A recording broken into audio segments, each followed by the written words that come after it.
Getting enough sleep is essential for helping a person to maintain optimal health and well being. When it comes to their health, sleep is as vital as regular exercise and eating a balanced diet. But there are many distortions that you may feel during your sleep. Well, this is Gateway to Knowledge, and today I will answer a fascinating question that why can't people hear in their sleep?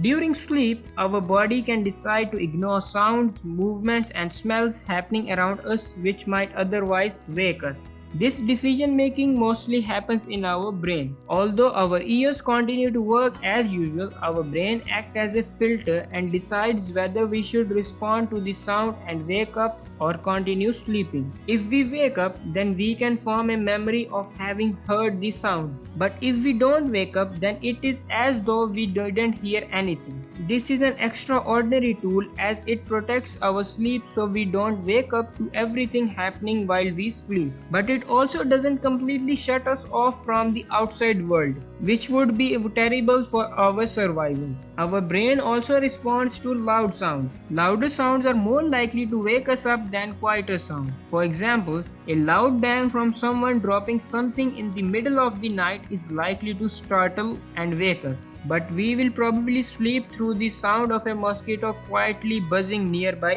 us. Not only the intensity of sound but also the type of sound matters. Sound that are either unusual or important to us are also more likely to wake us. Our brain interprets unusual sounds as a threat and alerts us to that danger. This allows us to decide if we need to protect ourselves or run away if necessary. Just imagine how useful and protective this would have been for our ancestors who likely slept in the wild surrounded by dangerous predators such as lions and tigers. Luckily, we don't have to worry because we are not surrounded by such predators, but it's still useful to be aware of loud bangs or strange noises while we sleep so we or our parents can respond. Our brain is more likely to wake us to sounds it considers more important, like our name. We will more readily wake up when our name is called compared to someone else's name being called out. Not only the quality or quantity of sound, but it also depends on the depth of the sleep.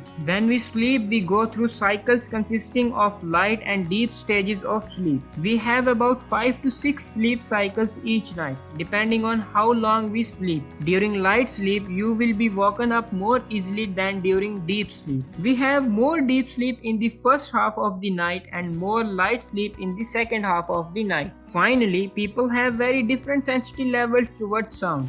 Background chatter in your house while you are napping might not wake you if you are not sensitive to that noise. However, someone who is sensitive to noise might find it unbearable to keep sleeping in this noisy environment. If we are more sensitive to sounds, then our brain is more likely to make the decision to wake us. So that's all from my side. If you enjoyed my today's video, then do like and subscribe to my channel. And below in the description is the link of my Amazon account, which is one of the largest online marketplace for books, electronics, software, video games, apparel, furniture, food, toys, and many other items. It actually delivers this million of items with free delivery to your home. So if you want to see some amazing and top trending items on Amazon, then do check out our description for more.